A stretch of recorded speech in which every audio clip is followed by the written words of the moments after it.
In today's lecture, we will discuss unbalanced transportation problem. Let us take a numerical first. So, in this numerical, four factories are there, A, B, C, D. Four stores are there. Find the optimum solution to the following transportation in which cells contain the transportation cost in rupees. ठीक है, तो यहाँ पर जो cost matrix दे रखी है कि एक फैक्ट्री से एक स्टोर तक जाने में पर यूनिट कितना हमें हमें खर्चा करना पड़ रहा है, गिवन है. If we see the supply, मतलब फैक्ट्री ए में 50 का प्रोडक्ट बन रहा है, फैक्ट्री बी में 70 का प्रोडक्ट, फैक्ट्री सी में 30 आइटम बन रहे हैं, फैक्ट्री डी में 50 आइटम बन रहे हैं. तो इसका हम सम अप करेंगे, it will come 200. If we sum up this store, मतलब अलग अलग लोकेशन पे स्टोर हैं, उसकी रिक्वायरमेंट कितनी है, अगर हम रिक्वायरमेंट का सम अप करेंगे 185. ठीक है, यानी हमारा प्रोडक्शन जो है वो ज्यादा है, हम प्रोडक्शन जो है वो 200 का कर रहे हैं, विच इज ग्रेटर देन 185. 185 का ही माल हमारा बिक रहा है. ठीक है, मार्केट में डिमांड जो है वो 185 की है, और हम 200 का ही प्रोडक्शन 200 का प्रोडक्शन कर रहे हैं, यानी हम सरप्लस कितना कर रहे हैं, 15 यूनिट का. तो 15 यूनिट मुझे कहीं स्टोर तो करनी पड़ेगी भाई, जो प्रोडक्ट प्रोडक्ट मेरा बिक बिक नहीं पाया. बोलो बेटा. तो इसका उल्टा भी होता है कि हमारी डिमांड ज्यादा हो, कि हमारी सप्लाई कम हो. बिल्कुल होता है, वो देखेंगे दूसरा केस अभी, ओके सर. वो भी होगा. ठीक है, तो वी विल सी. जब उल्टा होगा तब हम क्या करेंगे, पहले ये समझ लो इसमें हम क्या करेंगे. तो हमें एक डमी स्टोर बनाना पड़ेगा. लेट अस से यहाँ पर S4 है, यहाँ पर हम एक S5 एक डमी स्टोर बना देंगे. ठीक है, अगर इसका उल्टा हुआ, when demand is greater than supply, अगर ऐसा होगा तब हम क्या करेंगे, एक रो ऐड कर देंगे. We will add a dummy row. ठीक है, तो इस केस में हम क्या करेंगे, हमें एक स्टोर बनाना है. ठीक है, स्टोर बनाना है जिसको हम 15 का अलॉटमेंट कर देंगे. ठीक है, और उस स्टोर पे जो ट्रांसपोर्टेशन कॉस्ट होगी, वी विल अज्यूम जीरो. मतलब ऐसे समझ लो, कंपनी के पास में ही हमने एक स्टोर बना दिया, और उसको हमने टू सॉल्व द प्रॉब्लम हमने उसको डमी एलोकेशन कर दिया 15, जो कि सरप्लस क्वांटिटी थी, वो हमने स्टोर को एलोकेट कर दी. तो our matrix will become this. तो let us see. There are two variation in the transportation problem: unbalanced transportation problem and maximization transportation problem. तो इसके अलावा बहुत सारे वेरिएशन होते हैं, लेकिन अगर हम सिलेबस की बात करें तो there are two variation: unbalance transportation problem and maximization. और भी होते हैं variation, that maximization transportation we will cover in tomorrow's lecture. ये जो केस है कल वाले लेक्चर में देखेंगे. In the unbalance transportation we have taken one numerical. In that numerical, जब हमने 15 सरप्लस जो क्वांटिटी थी वो ऐड कर दी, तो अब यहाँ पर बैलेंस कितना हो गया, 200. Not demand is equal to supply which is equal to 200. कैसे हुआ, हमने एक डमी स्टोर जो है वो ऐड कर दिया, और डमी स्टोर पे जो ट्रांसपोर्टेशन कॉस्ट थी वो मैंने जीरो पुट कर दी. ठीक है, यहाँ तक समझ में आ गया. नाउ फर्स्ट स्टेप इज, सी हमें क्या करना था, find the optimal solution of the following transportation problem. Sir इनका सम 15 कैसे आ गया फिर? सम 15 कहाँ आया, सम तो 200 आया. नहीं सर, जो डमी वो ऐड करी है कॉलम. डमी कॉलम जो ऐड करा है, हमने 15 जो सरप्लस क्वांटिटी थी वो हमने इसको एलोकेट कर दी ना. लेकिन 0 0 लिया ना सर सम में. जीरो जीरो इसलिए नहीं आया, हमने जीरो ट्रांसपोर्टेशन कॉस्ट एज्यूम करी ना. मतलब जो भी स्टोर था, उस स्टोर तक अगर हम प्रोडक्ट का ट्रांसपोर्टेशन कर रहे हैं तो कोई भी खर्चा नहीं आ रहा है, ये हमने एज्यूम किया. नहीं है, बस समझ में. ठीक है सर. ठीक है, जो भी स्टोर है उस स्टोर पे हमने सरप्लस क्वांटिटी एलोकेट कर दी. ठीक है, तो अब देखो, अब समीशन इसका बराबर हो गया 25 plus 35 plus 105 plus 20 plus 15 is equal to 200. अब हो जाएगा, बराबर हो गया ना. मतलब जो सरप्लस क्वांटिटी थी वो हमने एक डमी स्टोर को एलोकेट कर दी, और ये मान के चले कि वो डमी स्टोर जो बनाया हमने फैक्ट्री के पास में ही बनाया, और उसका जो ट्रांसपोर्टेशन कॉस्ट है वो जीरो है. ठीक है। तो क्वेश्चन में क्या रहा है, find the optimum solution of the following transportation problem. जहां हम ऑप्टिमम सॉल्यूशन की बात करते हैं, जहां क्वेश्चन में दे रखा होता है ऑप्टिमम सॉल्यूशन, इट मींस हमें पहले इनिशियल बेसिक फिजिबल सॉल्यूशन निकालना है और उसके बाद मोदी मेथड भी लगाना है। ठीक है, इसका मतलब automatically initial basic feasible solution भी निकालना है और मोदी मेथड भी लगाना है। तो इनिशियल बेसिक फिजिबल सॉल्यूशन निकालने के दो, there was total 5 method. In the among the 5 method the best method was बोगस अप्रोक्सीमेशन मेथड। तो हर क्वेश्चन में सबसे पहले हमें वैम मेथड से इनिशियल बेसिक फिजिबल सॉल्यूशन निकालना है। तो to just start the VAM method, let us calculate the penalty first. ठीक है, पेनल्टी के रिस्पेक्ट में हम देखेंगे कि which in which cell we should give the allocation. ठीक है, now you can see the minimum two least cost are 4 and 0। तो 4 माइनस 0 4।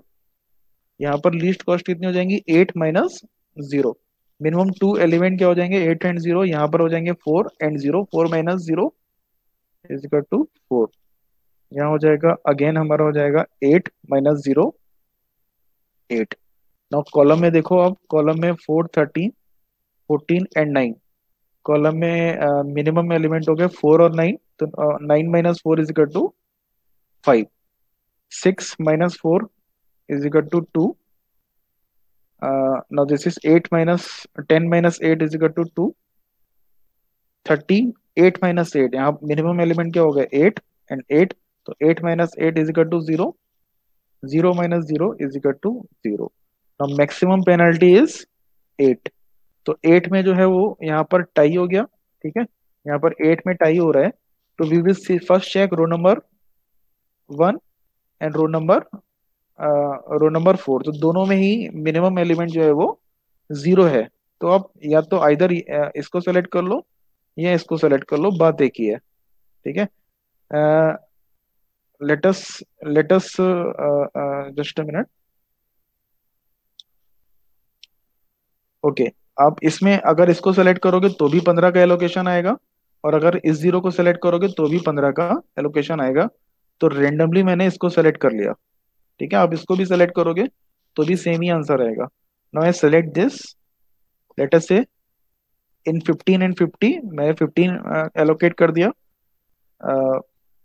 15 एलोकेट कर दिया तो ये डमी मैट्रिक्स का एलोकेशन हो गया। फैक्टरी नंबर 4 से 15 minus 4, 50 minus 15 is equal to 35। Now again calculate the penalty. 4 6 8 13, minimum two elements are 6 minus 4। और इसमें हो गया हमारा 8 13 माइनस 8 इज इक्वल टू 5। ठीक है, यहाँ हो गया 13। 4 and 10 are the minimum 6। Minimum कितना हो गया 8 एंड 9 1। यहाँ पर मिनिमम कितना हो गया 4 and 9। This will remain same. ठीक है, कॉलम तो कोई स्ट्राइक आउट हुआ नहीं। 5 2 2 0, और यहाँ पर ये स्ट्राइक आउट हो गया तो मैंने डैश लगा दिया। Now among this penalty, maximum penalty is maximum penalty is 6। ठीक है, मैक्सिमम पेनल्टी इज 6। तो we will give the allocation in row number 3। आ रहा है भाई समझ में? रिस्पॉन्स नहीं आ रहा मुझे किसी का। Yes sir. Yes sir.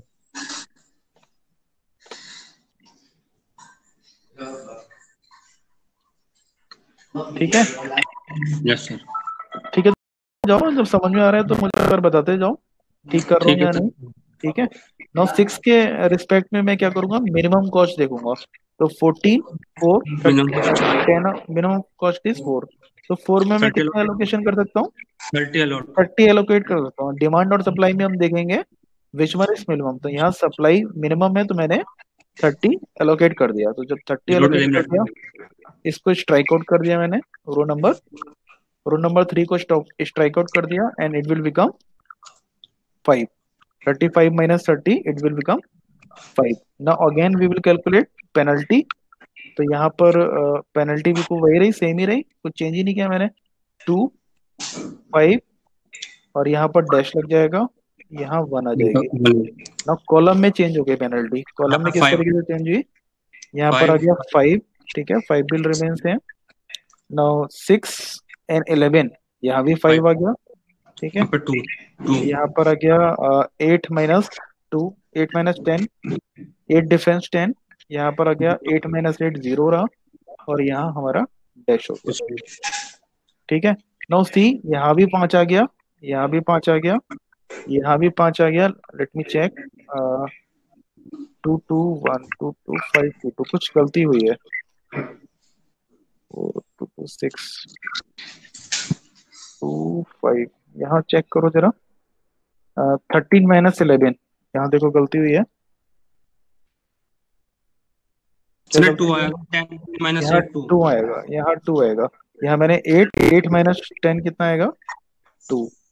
यहाँ चेक करो 4 माइनस, ठीक है। तो यहाँ देखो टाई किसमें हुआ, 5 और 5 में टाई हो गया, कॉलम्स में 5 टाइप और होगा। 5 में कॉलम में टाई हो गया। तो अब मैं इस कॉलम नंबर 1 के रिस्पेक्ट में देखूंगा मिनिमम एलिमेंट कितना है, 4। कॉलम नंबर 2 4 में देखूंगा मिनिमम एलिमेंट है 6। तो मैं कौन सा कॉलम सेलेक्ट करूं, S1 पहला वाला सेलेक्ट करूं, कॉलम नंबर 1। प्लीज माइक बंद कर दो जिसका पीछे से आवाज आ रही है। तो यहाँ पर मैं कॉलम नंबर 1 मैंने सेलेक्ट कर लिया। तो कॉलम नंबर 1 में मिनिमम एलिमेंट है 4, तो मैं कितना एलोकेट कर सकता हूँ, डिमांड और सप्लाई 25 एंड 50 में कितना एलोकेट कर सकता हूँ, 25 मैक्सिमम एलोकेट 25 कर सकता हूँ। तो ये स्ट्राइक आउट कर दिया, और यहाँ 50 minus 25 will become 25। Again we will calculate penalty. तो 6 माइनस 8 इज इक्वल टू 2, ठीक है। यहाँ पर हो जाएगा 8 minus 10, it will remain 2, this row is strike out.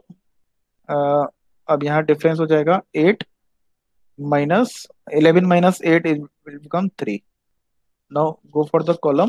तो कॉलम 1 स्ट्राइक आउट हो गया, डैश लग गया, यहाँ दिस विल रिमेन सेम, ठीक है। यहाँ पर ऑपरेशन वही रहेगा, कुछ भी चेंज नहीं होगा, 5 2 0 dash. Now among these maximum penalty is 5, and among the row and column maximum penalty is 5। तो मैक्सिमम पेनल्टी यहाँ पर 5 हो गई, ठीक है। तो 5 के रिस्पेक्ट में वी विल एलोकेट 6, ठीक है। Minimum cost is 6, 6 11 11, minimum cost is 6। तो मैं कितना एलोकेट कर दूं यहाँ पर, आई एम एलोकेटिंग 5, 5 एलोकेट कर दिया। तो 25 माइनस 5 इट बिकम 20। तो ये स्ट्राइक आउट कर दिया मैंने, ठीक है। Now again calculating the penalty, 8 minus 13 minus 8 is equal to 5, ठीक है। 10 minus 8 is equal to 2, no need to calculate for R3। 13 minus 8 is equal to 5। Now for the column, ये स्ट्राइक आउट हो गया, डैश लगा दिया मैंने। 10 minus 8 is equal to 2, and 13 minus, sorry 8 minus 8 ही रहेगा अभी यहाँ, is equal to 0। Now among this penalty 2 0 5 2 2 5 2 5, maximum penalty is 5। तो for this 5 minimum element is 8, and for this 5 minimum element is 8। अब क्या करेंगे हम, 4 नहीं 4 नहीं है, देखो for this 5 minimum element, अब यही तो बचा है, बस बचा क्या है, इतना ही तो बचा है। एक ये बचा, बाकी सब स्ट्राइक आउट हो गया है, ठीक है। और ये बचा है, दोनों में से है। ये भी बचा है, और ये पोर्शन बचा है। बाकी सब तो रो एंड कॉलम सब स्ट्राइक आउट हो गए। नाउ देखो इस 8 में और इस 8 में टाई हो गया। When I select this 5 minimum element is 8, when is if I select this tie this 5 minimum element is 8, minimum cost is 8। Now इस 8 और इस 8 में हम कौन सा सेलेक्ट करेंगे, बताओ मुझे। इज देयर एनी रूल और देयर इज नो रूल? कोई सा भी कर लो सर। कोई सा भी कर लो, देखो यहाँ कोई सा भी कर सकते हैं। पहले हम, अगर मैं ये 8 सेलेक्ट कर लिया, तो यहाँ एलोकेशन कितना हो गया, 20 का। कितना मैं दे सकता हूँ, 20। और अगर मैंने ये वाला 8 सेलेक्ट किया तो एलोकेशन कितना दे सकता हूँ, तो भी 20 का ही दे सकता हूँ। तो मैं रेंडमली सेलेक्ट कर लूंगा, ठीक है, कोई भी फर्क नहीं पड़ेगा। लेकिन अगर यहाँ 25 का एलोकेशन आता, सपोज यहाँ पर 25 का एलोकेशन आता, दिख रहा है आपको ये 25, अगर यहाँ में 25 का एलोकेशन आ रहा होता, फर्ज करो आप, सपोज करो, और यहाँ 20 का एलोकेशन आ रहा होता, तो मैं मैक्सिमम एलोकेशन वाले एलिमेंट को सेलेक्ट करता हूँ। ठीक है, if there is a tie between minimum cost, then we will allocate that cell which have maximum allocation. तो this is the rule for वॉगस अप्रोक्सीमेशन। तो यहाँ पर मैं रेंडमली इसको मैं सेलेक्ट कर ले रहा हूँ 20। ठीक है, जब इसको सेलेक्ट किया 20, तो 20 185 minus 20 will be 85। Now this is strike out. अब बचा हमारा 10 8 13 8। अगर मैं इसको फिर से मैं रिकैलकुलेट करूं, 13 माइनस 10 ये हो गया 3, 8 माइनस 8 0, यहाँ पर आ गया 2, और यहाँ पर आ गया 5। ठीक है, तो again we will select this, इसको हम सेलेक्ट कर लेंगे। तो वही देखो, अगले इटरेशन में ही दूसरा वाला 8 पकड़ में आ गया। Now we will allocate 20 here. ठीक है, 20 को हमने एलोकेट किया, इट बिकम 15। तो ये 20, इसकी डिमांड पूरी हो गई, 0 हो गया। इसको मैंने स्ट्राइक आउट कर दिया। नाउ अब कौन कौन से दो सेल बचे मेरे, दो सेल कौन कौन से बचे हैं? एक ये 10 वाला बचा है। ठीक है, एक तो ये 10 वाला बचा है, और ये 10 वाला बचा है, ये दो बचे हैं बस। ठीक है, तो इन दोनों में अब मुझे इटरेशन करने की जरूरत नहीं है। मेरे पास टोटल डिमांड कितनी है 85, और मुझे मेरे पास सप्लाई कितनी है 70 प्लस 15, इतनी ही रिमेनिंग है। तो 70 इसको चला जाएगा, और 15 इसको चला जाएगा। तो डिमांड और सप्लाई जो है टोटल बैलेंस हो जाएंगे। ठीक है, तो कहने का मतलब ये है कि जब दो तीन क्वेश्चन जब आप अपने आप कर लोगे, तो you will feel there is no chances of mistake. मतलब क्वेश्चन के लास्ट में अगर आपका डिमांड और सप्लाई बराबर नहीं हुआ, यहाँ पर क्या हुआ 70 लास्ट में, सबसे लास्ट इटरेशन में पता चल गया 70 प्लस 15 इज इक्वल टू 85। और यहाँ स्टोर नंबर 3 में डिमांड कितनी थी 85 की। तो यहाँ इंडिकेट हो गया सब डिमांड और सप्लाई जो है बराबर हो गई। इसका मतलब मैंने क्वेश्चन में कोई भी कैलकुलेशन मिस्टेक नहीं की है। Our answer is correct. जो भी हम आंसर निकालेंगे दैट विल बी करेक्ट। ठीक है, तो लेट अस सी। जो भी हमने किया 25 5 20 का एलोकेशन किया, सीधा आंसर। यहाँ हमने 70 का एलोकेशन किया, यहाँ हमने 30 का एलोकेशन किया, 15 20 13 15 20, और यहाँ 15 का एलोकेशन किया था in the dummy matrix. Total transportation cost will become 4 into 14 25 second. Plus 6 into 5 plus 8 into 20 plus 10 into 70 plus 4 into 30 plus 13 into 15 plus 8 into 20 plus 0 into 15 is equal to 1465। Now step number 1 is over. यानी हमने क्या निकाल लिया, initial basic feasible solution निकाल लिया, but we don't know whether this feasible solution is optimal और not. तो to check the optimality we will apply the Modi method. So before we apply the Modi method, we have to check the degeneracy or whether it is eligible to apply Modi method or not. तो यहाँ तक पहले बताओ, यहाँ तक सबको clear हो गया? यहाँ तक सबको क्लियर हो गया? Yes sir. ठीक है, ओके। घड़ी कहाँ गई, वॉच? ठीक है, ठीक है, we will see further. Now step number 2, check for optimality. We apply the MODI method. तो मोदी मेथड लगाने से पहले हम क्या चेक करेंगे कि whether it is eligible to apply MODI method और नो। तो you can see we need to calculate m plus n minus 1। तो let us calculate m plus n minus 1। Number of allocation m plus n minus 1 is equal to number of rows कितने हैं 4, और number of column कितने हैं 5। तो 5 plus 4 minus 1 is equal to 8। How many allocations are there? 1 2 3 4 8। 5 6 7 8। The number of allocation are also is equal to 8. It means we can apply the Modi method. Again second check क्या था? ये तो हमारा पहला check हो गया। We will check m plus n minus 1. Second check क्या था? जो जितने भी एलोकेशंस हो रहे हैं that should not form a loop. कोई भी एलोकेशन आपस में कोई लूप नहीं बनाना चाहिए। तो आप देख सकते हो कहीं भी लूप आपको दिखाई नहीं दे रहा है। अगर यहाँ पर यही एलोकेशन, अगर ये सपोज फर्ज करो ये 25 का एलोकेशन यहाँ पर हो जाता, तब एक लूप बन जाता।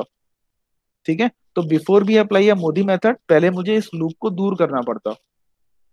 तो यहाँ पर आप देख लो कोई भी क्लोज लूप बन नहीं रहा है। अगर मैं इसको देखूंगा, यहाँ भी कोई लूप नहीं बन रहा है क्योंकि यहाँ भी कोई एलिमेंट नहीं है, कोई लूप नहीं बन रहा है, यानी every allocation are in the independent position. If you remember, ये कंडीशन मैंने बताई थी जब मोदी मेथड मैंने पढ़ाया था।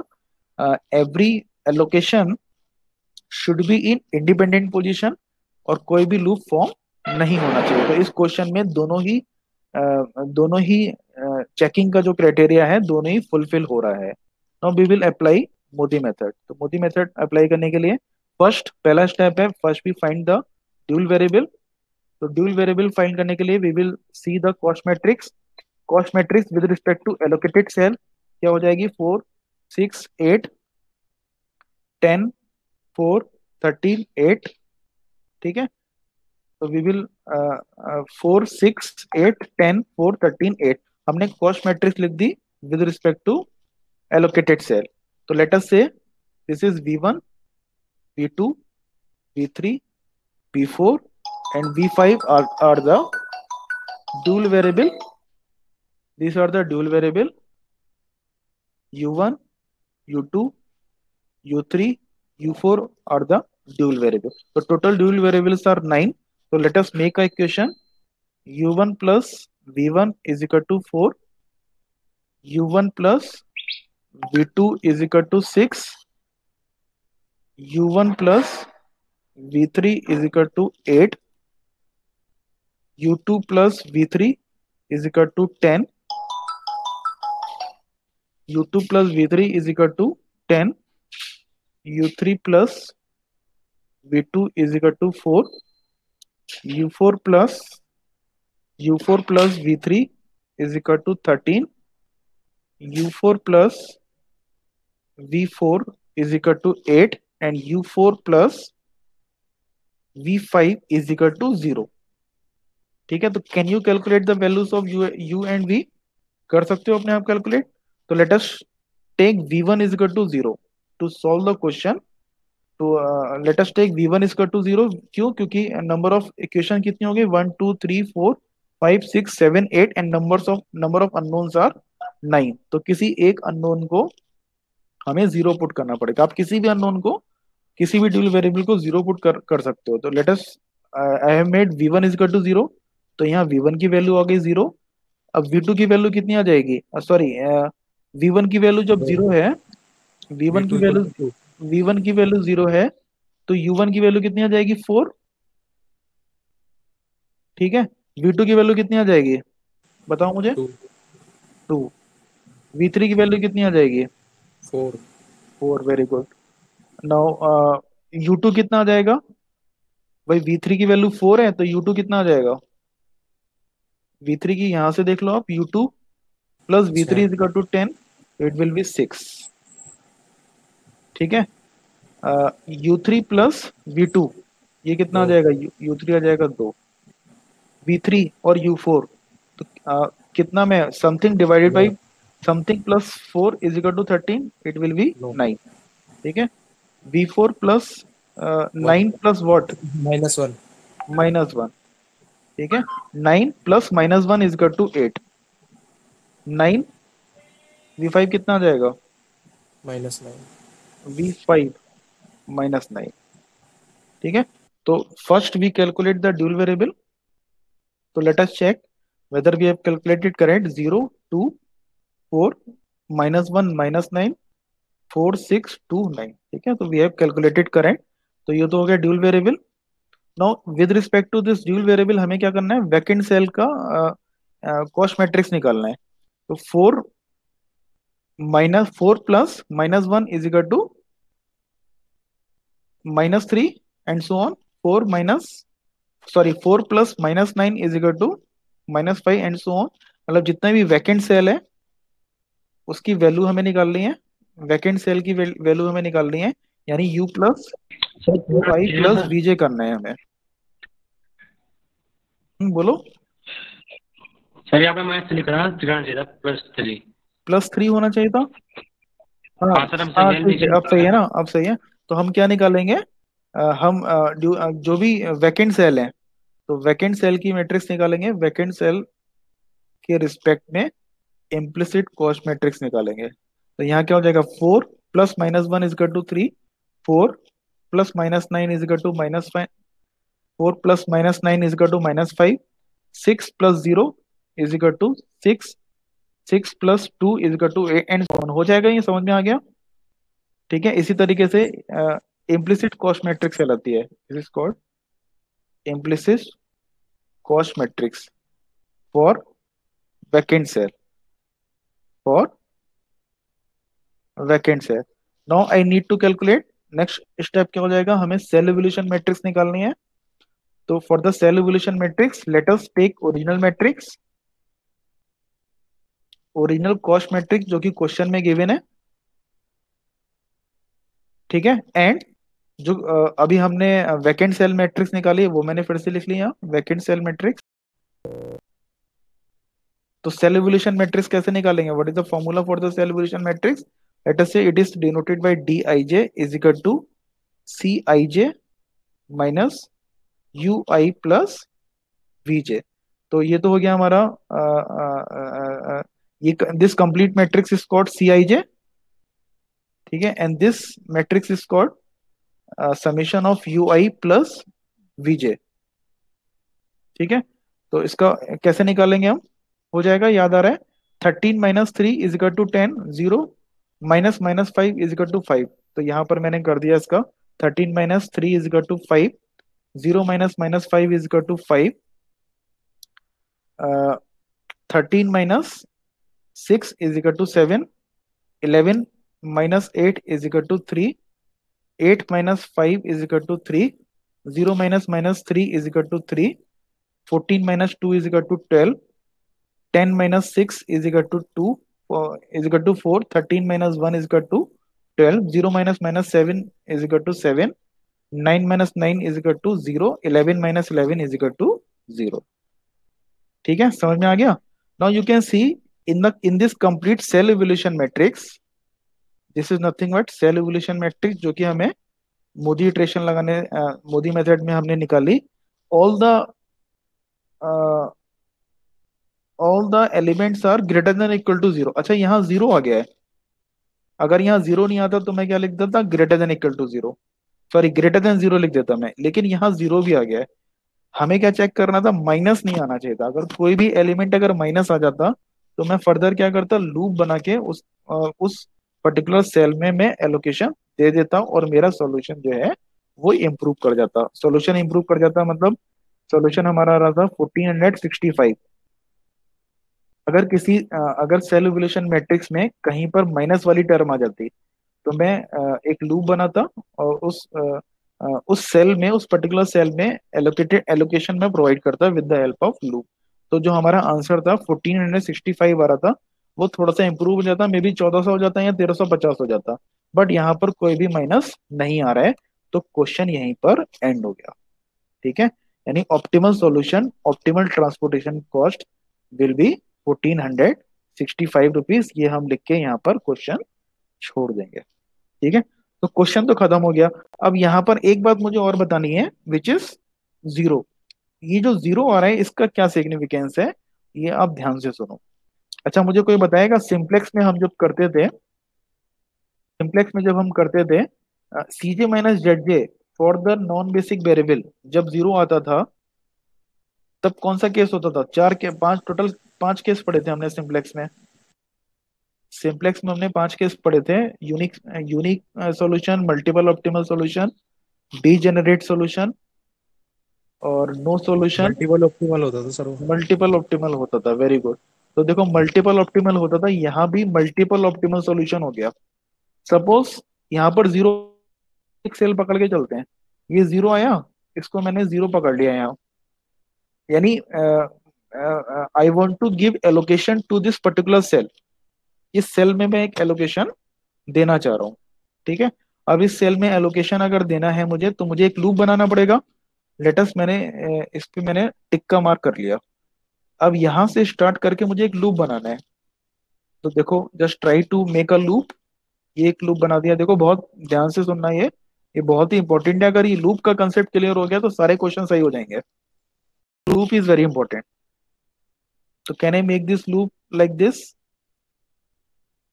Yes or no? At every corner there is allocation. ठीक है, 1 2 3, हर कॉर्नर पे एलोकेशन है. क्या मैं बना सकता हूँ लूप? अगर मैं ये वाला लूप बनाना चाहूँ, सपोज ऐसे करके आता, तो यहाँ इस कॉर्नर पे मुझे एलोकेशन नहीं मिलता और लूप नहीं बन पाता. The only possible loop with respect to this column number 4 1, इस कॉलम इस सेल के रिस्पेक्ट में एक ही पॉसिबल लूप है, विच इज दिस. ठीक है, तो when I make the loop, इसको मैं पॉजिटिव देता हूँ. अल्टरनेट पॉजिटिव नेगेटिव देते हैं. इसको नेगेटिव दिया, इसको पॉजिटिव दिया, इसको नेगेटिव दिया. ठीक है, तो जो नेगेटिव वाले कॉर्नर है, ये वाला कॉर्नर नेगेटिव कॉर्नर है और ये वाला कॉर्नर भी नेगेटिव कॉर्नर है. यहाँ पर कितनी वैल्यू है एलोकेशन की? 25. और यहाँ कितनी वैल्यू है? 15. Which one is minimum? 15 is minimum. 15 is less than 25. तो 15 एलिमेंट को मैं प्लस माइनस कर दूंगा पूरे सेल में. यानी 15 का जो एलोकेशन है उसकी मैं हेरा फेरी कर दूंगा, इधर उधर कर दूंगा. कैसे करूंगा? यहाँ पर प्लस का साइन है, यानी यहाँ एलोकेशन कितना कर दिया? 15 का कर दिया. यहाँ एलोकेशन मैंने कर दिया, तो मैं इसको लूप को हटा देता हूँ. चलो ठीक है, रहने देते हैं. यहाँ मैंने 15 का एलोकेशन कर दिया. यहाँ 15 का एलोकेशन है, यहाँ माइनस का साइन है, तो यानी 15 को मैंने माइनस कर दिया. यहाँ एलोकेशन हो गया 0. यानी अब ये इस सेल में अब एलोकेशन नहीं बचा. यहाँ प्लस का साइन है, यहाँ एलोकेशन कितना हो गया? 20 + 15 = 35. ठीक है, यहाँ 15 का मुझे माइनस करना है, तो 25 - 15 इट बिकम 10. तो न्यू एलोकेशन हमारे क्या हो गए? न्यू एलोकेशन यहाँ पर 10 का एलोकेशन हो गया, यहाँ पर 35 का एलोकेशन हो गया. ठीक है, यहाँ पर कोई एलोकेशन नहीं हुआ, 0 एलोकेशन हो गया, और यहाँ 15 का एलोकेशन आ गया. ठीक है, यू कैन चेक, बहुत ध्यान से देखो. एलोकेशन मैंने चेंज किया बट डिमांड और सप्लाई चेंज नहीं हुए. 10 + 5 + 35 = 50. 70 70 ये एज इट इज रहा. 30 30 एज इट इज रहा. 15 + 20 + 15, 15 15 30 और 20 = 50. 10 + 15 = 25. ठीक है, तो कहने का मतलब ये है कि मैंने लूप बना के एलोकेशन तो चेंज कर दिया, बट यहाँ पर डिमांड और सप्लाई कहीं से कहीं तक डिस्टर्ब नहीं हुई. ठीक है, यहाँ 0 एलोकेशन हो गया, यहाँ 15 allocation. Now can you calculate the transportation cost? Transportation cost कितनी हो जाएगी? Now new transportation cost will become 4 × 10 + 6 × 5 + 8 × 35 + 10 × 70 + 4 × 30 + 9 × 15, 9 × 15 plus 13 × 0 हो गया, इसको लिखने की जरूरत नहीं है. 8 × 20 + 0 × 15. बताओ कितना आया ये?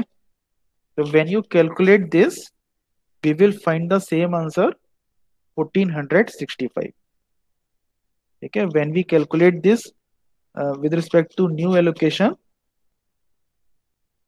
we will find the same answer. So it means when there is a 0 in cell evolution matrix, when there is a 0 in cell evolution matrix, and if we provide allocation with respect to that 0 cell, तो solution तो change हो जाएगा, हमारा option तो change हो जाएंगे. That's why we are saying is alternate optimal solution. मतलब किसी फैक्ट्री से अगर फैक्ट्री नंबर 4 से warehouse number 1 good supply नहीं हो रहा था, अब हम 15 का सप्लाई करने लगे, यानी एक किसी भी कंपनी वाले के पास यहाँ 2 या 2 से ज्यादा सॉल्यूशन आ गए, बट अल्टीमेटली ट्रांसपोर्टेशन कॉस्ट जो है वो चेंज नहीं हुई. और यही केस हम पढ़ते थे एलपीपी में और सिंप्लेक्स में. When the solution is change, number of optimal solutions are change, but total Z की वैल्यू चेंज नहीं होती थी. तो यहाँ भी वही हो रहा है, ट्रांसपोर्टेशन कॉस्ट की वैल्यू चेंज नहीं हो रही है. Getting my point? कोई डाउट इसमें? नहीं सर. ठीक है, नाउ टेक अनदर क्वेश्चन. इस क्वेश्चन को करते हैं. एक फैक्ट्री है, factory ABC supply warehouses PQRS. The monthly production capacity of each factory and monthly requirement for each warehouse and the transportation cost in rupees are given in the following table. तो यहाँ देखो आप, जो supply और demand है उसका summation करो। 6 + 5 + 140 + 50 कितना होगा, बताओ कितना होगा।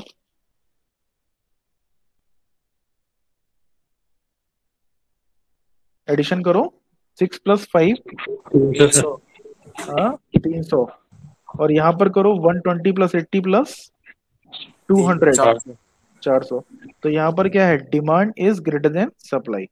तो वही केस हो गया, अभी अश्विनी मुझसे पूछ रहा था, तो ये वाला केस कौन सा हो गया, demand is greater than supply. इस केस में हम क्या करेंगे, we will add a dummy row. तो यहाँ पर 1 PQRS के साथ यहाँ पर एक डमी रो में ऐड कर दूंगा, और उस डमी रो में यहाँ पर ट्रांसपोर्टेशन कॉस्ट 0 कर दूंगा। ठीक है, तो we will solve this like this. तो यहाँ पर एक मैंने डमी वेयर हाउस मैंने यहाँ ऐड, इस क्वेश्चन में वेयर हाउस था, लेफ्ट में वेयर हाउस लिखा हुआ था, तो एक डमी वेयर हाउस मैंने ऐड कर दिया और ट्रांसपोर्टेशन कॉस्ट वहाँ 0 कर दी। और जो डमी वेयर हाउस है उसको मैंने 100 की सप्लाई कर दी। ठीक है, क्योंकि सप्लाई मेरी नीडेड थी, डिमांड सरप्लस थी और सप्लाई नीड थी, तो यहाँ मैंने 100 की कर दी। ठीक है, तो इसको आप पर्टिकुलर सॉल्व कर लोगे, ये वाला क्वेश्चन हो जाएगा। हो जाएंगे सर। तो ट्राई करके यस देखना। सर, बस सर एक गलती हो गई थी। हाँ, गलती हो गई थी, ठीक है, वो होती है, देखो कैलकुलेशन मिस्टेक होती है जब तक 7-8 क्वेश्चन अपने आप से नहीं करोगे।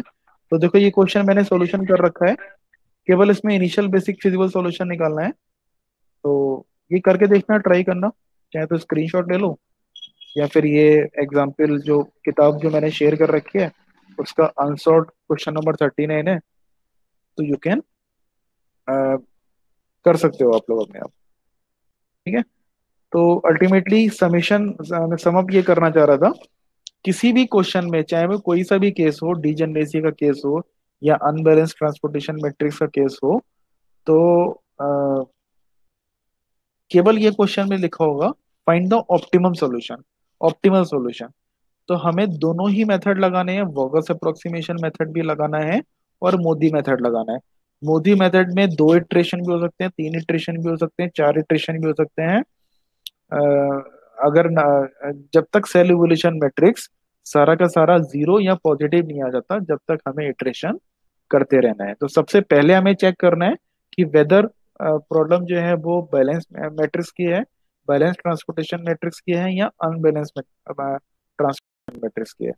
तो सबसे पहले ये चेक करने के बाद फिर क्वेश्चन में 2 ही स्टेप हैं, मतलब ये समझ लो ये 10 नंबर तुम लोग के बिल्कुल फ्री के हैं। सिर्फ और सिर्फ आपको वोगल्स अप्रोक्सीमेशन मेथड सीखना है और मोदी मेथड सीखना है। अच्छा, वोगल्स अप्रोक्सीमेशन